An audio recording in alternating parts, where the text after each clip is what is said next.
प्रश्न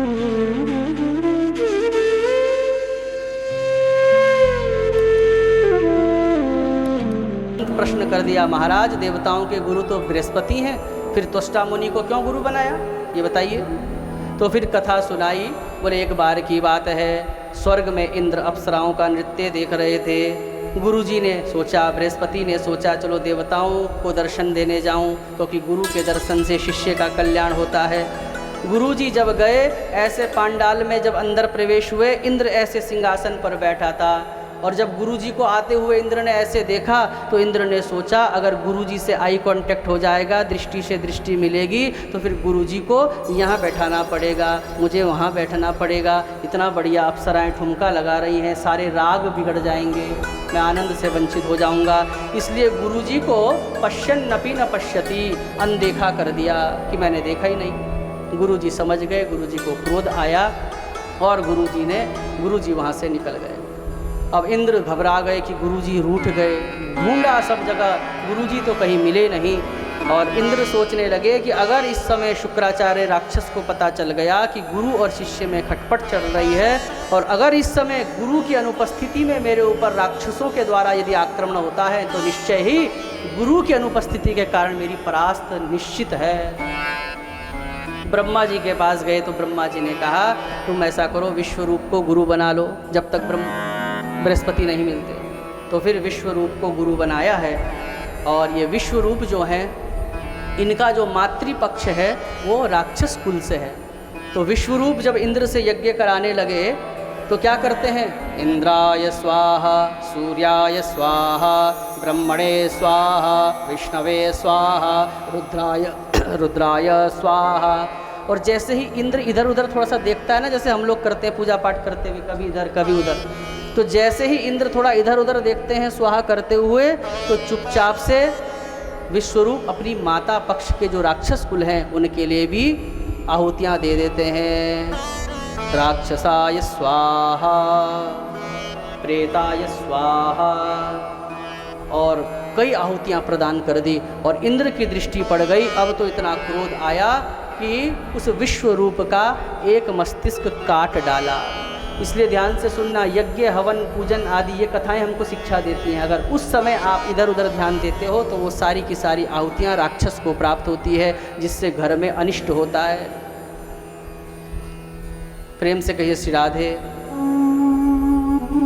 तो फिर एक सिर काट दिया, ब्रह्म हत्या लगी। एक बहुत भयंकर विकराल महिला एक ब्रह्म हत्या के रूप में प्रकट हुई, इंद्र को मारना चाहती है। इंद्र सब जगह भागे, लेकिन उस ब्रह्मत्या से नहीं बच पाए। वर्षों तक कमल की डंडी के अंदर इंद्र छिपे रहे और सोचने लगे कि अब तो कई वर्ष बीत गए, अब तो ब्रह्मत्या भाग गई होगी। तो जैसे ही कमल की डंडी से बाहर निकले तो ब्रह्मत्या भयंकर विकराल रूप बनाकर ग्रसने के लिए इंद्र को खड़ी है। अब इंद्र ने सोचा कि इस ब्रह्मत्या से मैं बच नहीं सकता जब तक इस पाप का फल न भोग। तो इंद्र राजा हैं। कई बार हम पैसों से सब कुछ खरीदना चाहते हैं, पैसा बहुत कुछ है लेकिन पैसा सब कुछ भी नहीं है। तो इंद्र ने सोचा कि इस पाप का जो फल है पैसे के बल पर मैं बांट दूंगा। तो बोला इंद्र कि कोई है इतने लोगों में जो मेरे पाप में सहभागी बने। तो सब ने कहा बेटा पाप तूने किया है, फल हम क्यों भोगे। तो इंद्र ने फिर कहा कि अगर जो मेरे पाप में हिस्सेदारी लेगा उसको थोड़ा सा कमीशन भी मिलेगा। और कमीशन का तो आजकल बहुत जमाना है। कौन याति वसम लोके मुखे पिंडेन पूरितः, शास्त्र कहता है किसी के मुंह में अगर लड्डू डाल दो तो कौन वश में नहीं हो जाता। लड्डू का मतलब वही सुविधा शुल्क जिसे हम बोलते हैं। कौन याति वशम लोके। तो इंद्र ने जब कहा कि मैं उसको कमीशन दूंगा जो मेरे इस ब्रह्मत्या के पाप को लेगा, सबने मना कर दिया, लेकिन 4 लोग राजी हो गए। कौन कौन? पृथ्वी, जल, वृक्ष और स्त्री। तो पृथ्वी को वो ब्रह्मत्या दी जो परीक्षित आज बंजर भूमि के रूप में दिखाई देती है। जो भी बंजर भूमि है जहाँ पर कुछ भी नहीं उगता वो ब्रह्मत्या का प्रभाव है। पृथ्वी ने कहा लाओ मेरा प्रॉफिट, मेरा लाभ। तो इंद्र ने कहा कि हे पृथ्वी देवी, तुम में यदि कोई गड्ढा करेगा तो वो गड्ढा बहुत समय तक गड्ढा नहीं रहेगा, वो भर जाएगा स्वतः। इसलिए गड्ढे जो होते हैं पृथ्वी के, वो समय के प्रभाव से भर जाते हैं, कोई जल के प्रभाव से भर जाते हैं, और या फिर मनुष्य कभी इधर तोड़ता है तो इधर भर देता है, कभी इधर खोदता है तो उधर भर देता है, ऐसा स्वभाव है उसका। तो गड्ढे भर जाते हैं।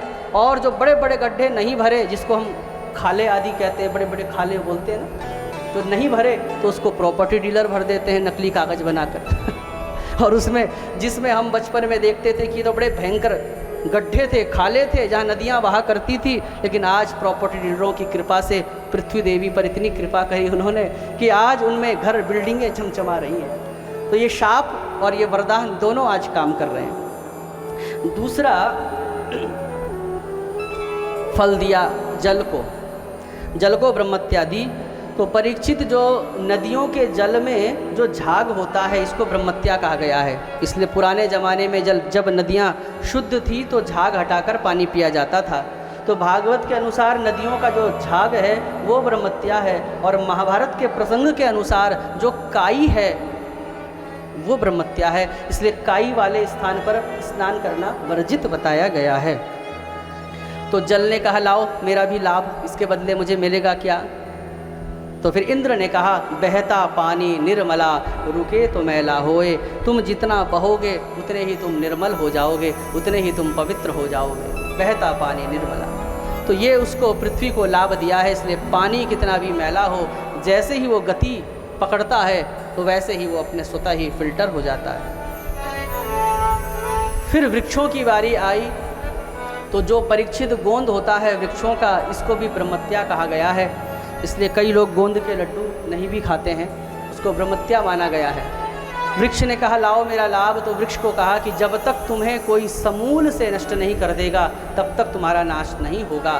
तुम्हारी अगर कोई टहनियाँ काटेगा तो पुनः उसमें से शाखा पल्लवित होने लगेंगी। और एक भाग दिया है स्त्री को। सुखदेव जी कहते हैं, परीक्षित, वही ब्रह्मत्या का प्रभाव मासी मासी प्रदृश्यते, मासिक धर्म के रूप में ब्रह्मत्या का वो प्रभाव देखा जाता है। और स्त्री को वरदान के रूप में कहा कि पुरुषों की अपेक्षा 8 गुना अधिक तुम्हारे अंदर काम भाव होगा। इस प्रकार से उसका बंटवारा कर दिया गया है। प्रेम से कहिए श्री राधे। इसलिए हम अपनी परंपराओं को, हम अपने पाश्चात्य संस्कृति में लगकर हम अपनी परंपराओं को छोड़ते चले जाते हैं।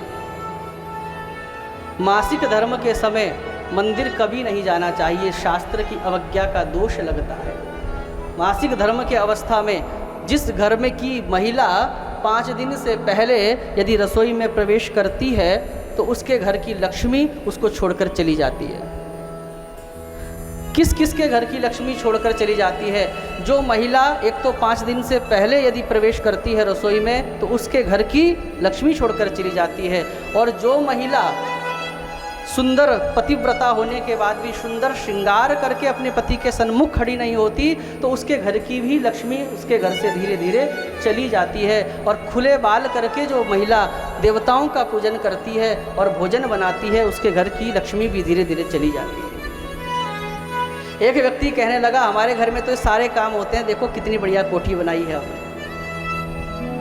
हमने कहा, टटोलना अपने घर को।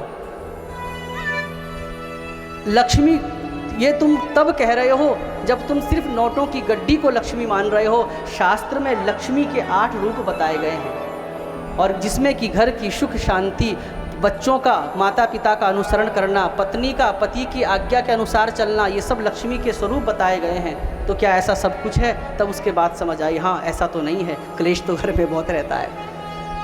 तो लक्ष्मी को केवल आप नोटों की गड्डी से मत तोलिए। घर की सुख शांति, पशुओं का धन, ये भी सब लक्ष्मी के अंतर्गत आता है। प्रेम से कहिए श्री राधे।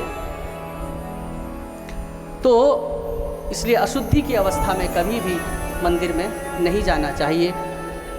शास्त्र की अवज्ञा का हमको पाप लगता है। इसीलिए वर्ष में एक बार, और ब्राह्मण आदि का या जिसके भी यज्ञोपवीत संस्कार हो गया है उन लोगों का स्पर्श नहीं करना चाहिए। ब्राह्मण आदि को कभी भी जल, अन्न आदि ऐसी अवस्था में हमको नहीं देना चाहिए, पाप की भागिनी बनती। स्पर्श तक नहीं करना चाहिए।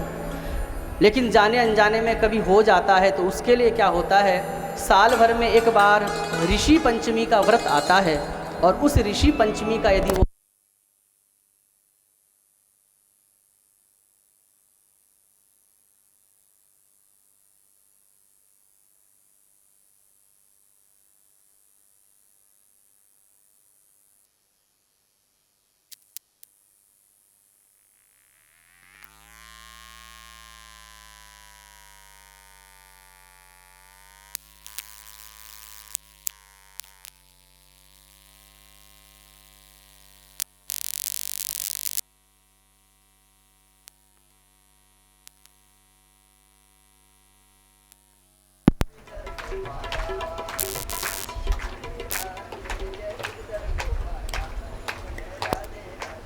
श्री राधे। बोलिए भागवत बिहारी भगवान की जय। तो मैं निवेदन कर रहा था कि यदि धोखे से ऐसा हो गया है तो फिर वर्ष में एक बार ऋषि पंचमी का व्रत आता है, और उस व्रत को यदि स्त्री कर लेती है तो फिर अगर ऐसी स्थिति में यदि कोई दोष बन गया था आपसे पूर्व में तो उसका समाधान हो जाता है, उसका प्रायश्चित हो जाता है उस ऋषि पंचमी के व्रत से। प्रेम से कहिए श्री राधे। और उसके बाद सप्तम स्कंद जिसमें सुंदर प्रहलाद चरित्र श्रवण कराया है, राक्षस कुल में प्रकट होकर भी भगवान के प्रति अद्भुत भक्ति स्वयं भी की और राक्षस पुत्रों को भी भगवत भक्ति को जागृत किया है। भगवान नरसिंह ने उसके ही पिता से प्रहलाद की रक्षा करी है, और जब मांगने को कहा है तो प्रहलाद ने क्या मांगा? पहले तो प्रहलाद जी ने मना कर दिया, बोले प्रभु मुझे कुछ नहीं चाहिए। भगवान नरसिंह ने कहा मेरी प्रसन्नता के लिए मांगो। तो प्रहलाद जी ने कहा कि हे प्रभु, यदि आप मुझे कुछ देना चाहते हैं तो यही प्रदान कीजिए कि मेरे मन में मांगने का अंकुर कभी प्रस्फुटित ही ना हो। मेरे मन को आप चने की तरह भून दीजिए। मन कैसा होता है? चने की तरह होता है। जैसे चने को यदि पानी का संग मिल जाए तो भी अंकुरित हो जाता है, और यदि मिट्टी का संग मिल जाए तो भी अंकुरित हो जाता है। तो मन भी हमारा चने की भांति होता है। किसी का इतना सा सुख देख लिया, ये हमको भी मिल जाता, तुरंत अंकुरित हो जाता है। किसी का बंगला देख लिया, अरे ऐसा हमको भी मिल जाता, मन अंकुरित हो गया। फिर दूसरे की गाड़ी देख ली, ये हमको भी मिल जाती, मन फिर अंकुरित हो गया। तो ये कामनाओं का अंकुर हमारे मन में फूटता ही रहता है। हे प्रभु, ऐसी कृपा करना, मेरे इस मन रूपी चने को तुम जैसे कि रेत में चने भूनने वाला चने को भून देता है।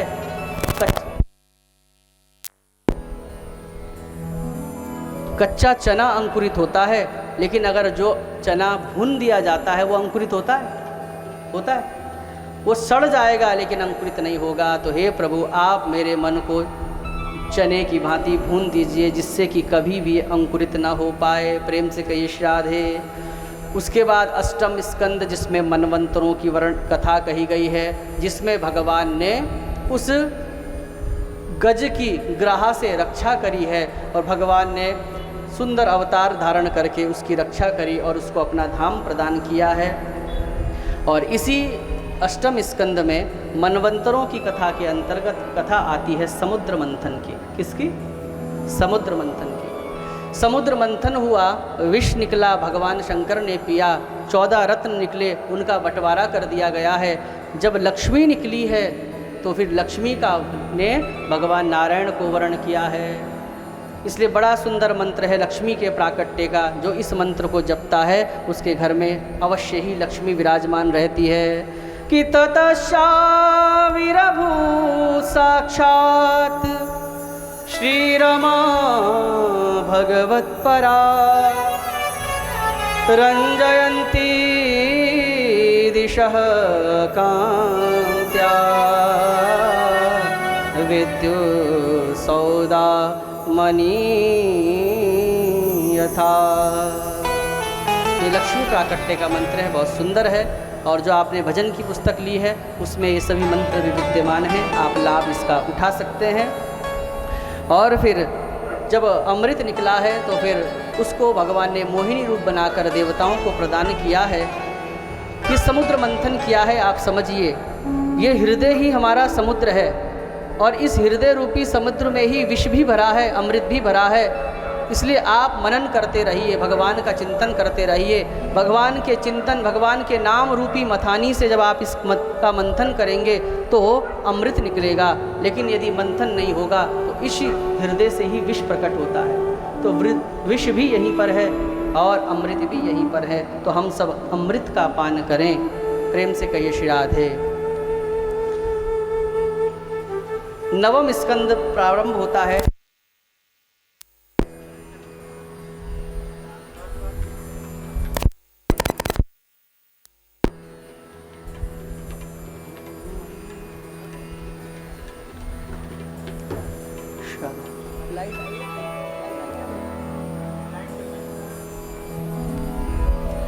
बोलिए भक्तवत्सल भगवान की जय। आइए नवम स्कंद में प्रवेश करने से पूर्व थोड़ा भगवान का स्मरण कर लें, क्योंकि अब हम भगवान के जन्म की ओर जा रहे हैं।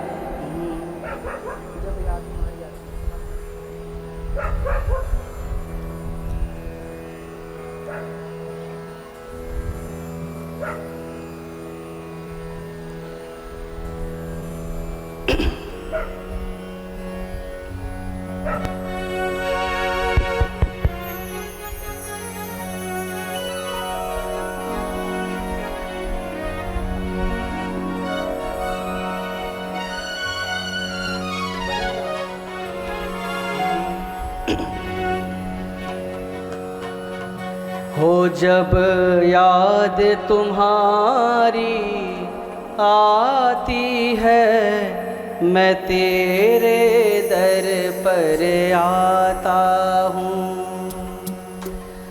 अपने सुख दुख को हे ठाकुर मैं रो रो तुम्हें सुनाता हूँ।